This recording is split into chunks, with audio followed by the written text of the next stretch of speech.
नमस्कार दोस्तों, स्वागत है आप सभी का आपके अपने YouTube channel GK search engine पर। तो दोस्तों, आज के इस वीडियो में हम बात करेंगे राजस्थान नगर पालिका अधिनियम 2009 से संबंधित महत्वपूर्ण 10 क्वेश्चन की। तो जो आपके आने वाले ROEO एग्ज़ाम की दृष्टि से महत्वपूर्ण है, तो पूरा वीडियो बहुत ध्यान से देखना। वीडियो की जो PDF फाइल है वो आप वीडियो के डिस्क्रिप्शन बॉक्स से डाउनलोड कर सकते हैं, जहां पर आपको टेलीग्राम चैनल का लिंक आपको वीडियो के डिस्क्रिप्शन बॉक्स में मिल जाएगा। तो चलिए स्टार्ट करते हैं। राजस्थान नगर पालिका अधिनियम 2009 से संबंधित महत्वपूर्ण क्वेश्चन।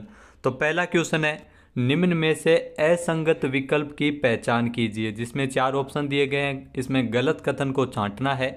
पहला कथन है, संपत्ति अर्जित तथा धारण करने की शक्ति। जी हाँ, धारा 67 के तहत नगर पालिका संपत्ति जो अध्याय 4 के अंतर्गत आती है, धारा 67, जिसमें संपत्ति अर्जित और धारण करने की नगर पालिका की जो शक्तियों के बारे में धारा 67 में बताया गया है। तो ये बिल्कुल सही कथन है, क्योंकि 67 में इसका वर्णन किया गया है, जिसमें संपत्ति को नगर पालिकाओं की सीमाओं के भीतर बाहर और इसके अलावा जो इसमें संपत्ति को कैसे इसमें वो प्राप्त की जाए, जैसे दान के द्वारा, कर के द्वारा या अन्यथा, इस हिसाब से इसमें वर्णन दिया गया है। दूसरा है संपत्ति का निहित होना, ये धारा 68 में दिया गया है।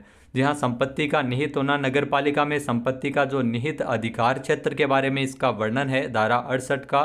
तो ये भी बिल्कुल सही कथन दिया गया है धारा 68 में। राज्य सरकार के द्वारा जो इसमें नगर पालिका की भूमिका न्यासी के रूप में यानी ट्रस्टी के रूप में रहती है, तो ये धारा 68 में दिया गया है। इसके अलावा तीसरा ऑप्शन है, भूमि का अनिवार्य अर्जन।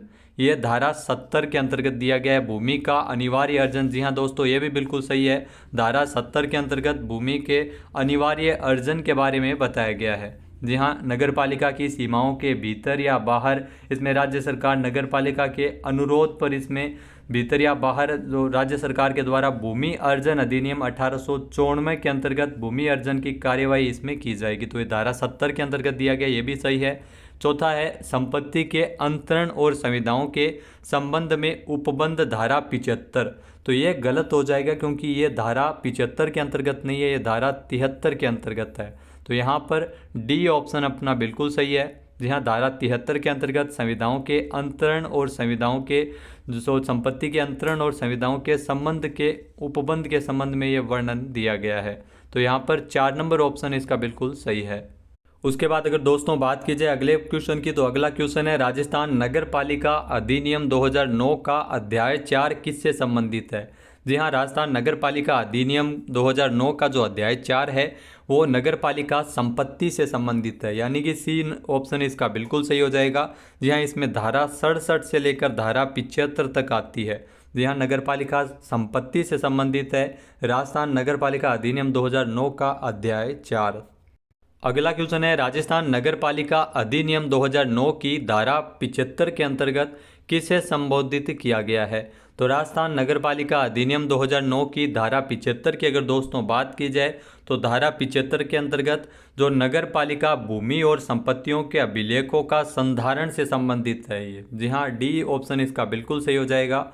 जहाँ नगरीय भूमि और संपत्तियों के अभिलेखों के संधारण से संबंधित है, रख रखाव से संबंधित है, नगर पालिका या अन्य संबंधित विभागों या अधिकारियों से परामर्श के पश्चात नगर पालिका क्षेत्र के भीतर स्थित नगरीय भूमि या निजी संपत्तियों को सम्मिलित करते हुए इसमें अभिलेख संधारण किया जाएगा। तो ये धारा 75 के अंतर्गत ये प्रावधान इसमें दिया गया है। उसके बाद दोस्तों अगला क्वेश्चन है, राजस्थान नगर पालिका अधिनियम 2009 की धारा 72 के प्रयोजन के लिए जो अभिव्यक्ति सरकारी भूमि से प्रेरित है। जी हाँ, सरकारी भूमि वो कौन सी है जो राज्य सरकार के द्वारा नगर पालिका के व्यवसायधीन रखी जाए, तो ये भी बिल्कुल सही है। दूसरा है, जो राजस्थान भू राजस्व अधिनियम 1956 की धारा 3 में यथा परिभाषित जो नजूल भूमि है उस भूमि से आशय है, तो ये भी बिल्कुल सही है। तीसरा है, जो राजस्थान नगर पालिका अधिनियम 2009 की धारा 68 की उपधारा 1 के खंड जय के अधीन नगर पालिका में निहित की गई हो, तो उस भूमि के अधीन है, तो ये भी बिल्कुल सही है, यानी कि डी ऑप्शन इसका बिल्कुल सही हो जाएगा दोस्तों। जी हाँ, अगर बात की जाए दोस्तों धारा 72 की, तो धारा 72 जिसमें नगर पालिका के कार्यों के निष्पादन के लिए सरकार के द्वारा नियुक्त अधिकारियों द्वारा संविदा और ऐसे कार्यों के भुगतान के संबंध में वर्णन दिया गया है। नेक्स्ट है, नगर पालिका संपत्ति के बारे में जानकारी राजस्थान नगर पालिका अधिनियम 2009 के किस अध्याय से मिलती है? तो नगर पालिका संपत्ति के बारे में आप सभी को पता है कि अध्याय 4 के अंतर्गत इसमें दिया गया है, यानी कि बी ऑप्शन इसका बिल्कुल सही है। जहाँ अध्याय 4 के अंतर्गत नगर पालिका संपत्ति के बारे में जानकारी दी गई है। इसमें धारा 67 से लेकर धारा 75 तक वर्णन किया गया है, जिसमें धारा 67 जो संपत्ति के अर्जित और जो धारण करने की नगरपालिका की शक्तियों का वर्णन है।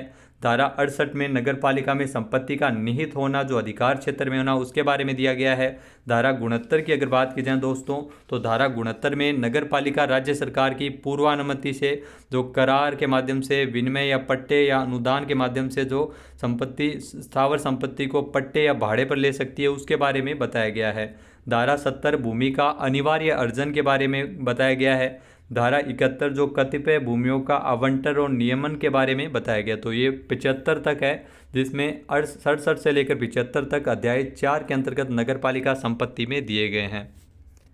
उसके बाद अगर दोस्तों बात की जाए राजस्थान नगर पालिका अधिनियम 2009 की धारा 68 के अनुसार नगरपालिका संपत्ति के लिए नगरपालिका एक किसके रूप में कार्य करती है? तो ये ध्यान रखना, ट्रस्टी के रूप में कार्य करती है, न्यासी के रूप में कार्य करती है, यानी कि बी ऑप्शन इसका बिल्कुल सही है। जी हाँ, राज्य सरकार के द्वारा जो इसमें जो इस धारा के अंतर्गत जो संपत्ति है, जो राज्य सरकार के द्वारा जो नगरपालिका को संपत्ति जो न्यासी के रूप में इसमें दी जाती है, राज्य सरकार संपत्ति वापस भी ले सकती है। जी हाँ, नगरपालिका द्वारा अगर कुप्रबंध किया जाए या लोक हित में राज्य सरकार संपत्ति लेना चाहे तो वापस नगरपालिका से ले सकती है। तो न्यासी यानी ट्रस्टी के रूप में इसमें नगरपालिका है वो कार्य करती है। ये धारा 68 के अंतर्गत दिया गया है कि नगरपालिका में संपत्ति का निहित अधिकार क्षेत्र होना। नेक्स्ट जो क्वेश्चन है, राजस्थान नगर पालिका अधिनियम 2009 की धारा 69 के अनुसार स्थावर संपत्ति का अर्जन किया जा सकता है। यहाँ दोस्तों धारा 69 जो राजस्थान नगर पालिका अधिनियम 2009 के अंतर्गत जो स्थावर संपत्ति का अर्जन है वो करार के द्वारा भी किया जा सकता है, जी हाँ, एग्रीमेंट के द्वारा, और इसके अलावा विनिमय के द्वारा भी किया जा सकता है। इसके अलावा भाड़े या पट्टे पर भी ये लिया जा सकता है, और अनुदान के माध्यम से भी जो नगर पालिका राज्य सरकार की पूर्वानुमति से इसमें स्थावर संपत्ति का अर्जन किया जा सकता है नगर पालिका के द्वारा, यानी कि डी ऑप्शन इसका बिल्कुल हो जाएगा, उपरोक्त सभी के द्वारा। जहाँ करार, विनिमय, भाड़े या पट्टे पर या अनुदान के रूप में, तो इसमें भी भूमि का अर्जन, स्थावर संपत्ति का अर्जन किया जा सकता है। धारा 69 के अंतर्गत ये दिया गया है। इसके अलावा जो अगला क्वेश्चन है, राजस्थान नगर पालिका अधिनियम 2009 की धारा 74(2) के अंतर्गत नगर पालिका का कौन सा अधिकारी नगर पालिका की स्थावर संपत्ति का वार्षिक विवरण तैयार करके उसे नगर पालिका के समक्ष रखता है? जी हाँ, ये भी ध्यान रखना, धारा 74(2) के अंतर्गत दिया गया है दोस्तों, जिसमें नगर पालिका का जी हाँ कौन सा अधिकारी है जो वार्षिक विवरण तैयार करते हुए नगर पालिका के समक्ष रखता है, स्थावर संपत्ति का वार्षिक विवरण तैयार करता है। तो ये मुख्य नगर पालिका अधिकारी द्वारा तैयार किया जाता है, यानी कि सी ऑप्शन इसका बिल्कुल सही हो जाएगा दोस्तों। मुख्य नगर पालिका अधिकारी किसी भी स्थावर संपत्ति के जो तालिका में यदि कोई भी परिवर्तन होता है तो उसका वार्षिक विवरण तैयार करेगा और उसे नगर पालिका के समक्ष रखेगा और एक प्रति निदेशक स्थानीय निकाय को भी ये भेजेगा। तो मुख्य नगर पालिका अधिकारी है, ये वार्षिक विवरण इसके लिए तैयार करता है। तो ये धारा 74 के अंतर्गत दिया गया है। धारा 74 में स्थावर नगर पालिका संपत्ति की तालिका और मानचित्र के संबंध में बताया गया है। अगला क्वेश्चन है दोस्तों, राजस्थान नगर पालिका अधिनियम 2009 की किस धारा के अंतर्गत नगर पालिका संक्रमणों के निष्पादन के लिए संविदाएं करने और संविदाओं के लिए उपयुक्त सीमा तक संदाय करने का प्रावधान किया गया है? तो दोस्तों ये धारा 72 के अंतर्गत दिया गया है, राजस्थान नगर पालिका अधिनियम 2009 की, यानी कि बी ऑप्शन इसका बिल्कुल सही हो जाएगा दोस्तों। धारा 72 जिसमें नगर पालिका कार्यों के निष्पादन के लिए सरकार के द्वारा नियुक्त अधिकारियों द्वारा संविदा और ऐसे कार्यों के लिए भुगतान के संबंध में वर्णन है। जहाँ धारा 82 में जो किसी भी बात के होते हुए भी नगर पालिका की ओर से किसी कार्य के निष्पादन के लिए राज्य सरकार द्वारा नियुक्त कोई भी व्यक्ति ऐसे कार्य के लिए निर्धारित की गई राशि की सीमा तक जो संविदाएं जो अनुबंध है वो कर सकेगा जो आवश्यक होता है, और नगर पालिका इस प्रकार की जो नियुक्त व्यक्ति के जो ऐसी राशियों का उपयुक्त सीमा तक भुगतान करेगी जो उक्त कार्य के लिए अपेक्षित हो। ये धारा 72 के अंतर्गत दिया गया है।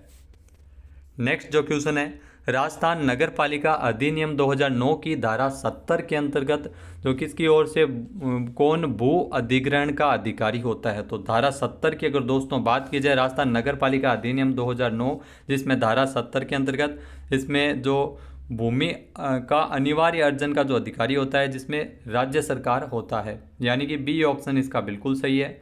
जहाँ राज्य सरकार नगर पालिका के अनुरोध पर यह भूमि अर्जन का अधिकारी होता है धारा 70 के अंतर्गत। धारा 70 जिसमें भूमि के अनिवार्य अर्जन के बारे में दिया गया है, जिसमें नगर पालिका की सीमा के भीतर या बाहर नगर पालिका के अनुरोध पर, ध्यान रखना, नगर पालिका के अनुरोध पर राज्य सरकार के द्वारा भूमि अर्जन अधिनियम 1894, तो अधिनियम भी ध्यान रखना, भूमि अर्जन अधिनियम 1894 के अधीन भूमि अर्जन की कार्यवाही की जाएगी और नगर पालिका द्वारा राज्य सरकार को मुआवजा या प्रभारों का भुगतान करने पर वह नगर पालिका में निहित हो जाएगी। तो राज्य सरकार के द्वारा ये भूमि अर्जन का, जिसमें भूमि अधिग्रहण का अधिकारी होती है राज्य सरकार, वो भी नगर पालिका के अनुरोध पर। और ध्यान रखना, वर्तमान में भूमि अधिग्रहण अधिनियम 2013 है वो लागू किया गया है। तो दोस्तों ये थे राजस्थान नगर पालिका अधिनियम से संबंधित 10 महत्वपूर्ण क्वेश्चन। मिलते हैं नेक्स्ट वीडियो में और 10 इंपॉर्टेंट क्वेश्चन के साथ। वीडियो आपको कैसा लगा हमें कमेंट बॉक्स में जरूर बताइएगा। चैनल पे नए हैं, सब्सक्राइब नहीं किया है तो अभी सब्सक्राइब बटन पर क्लिक करें। इस वीडियो की जो PDF फाइल है वह वीडियो के डिस्क्रिप्शन बॉक्स से डाउनलोड कर सकते हैं। जय हिंद, जय भारत, जय राजस्थान।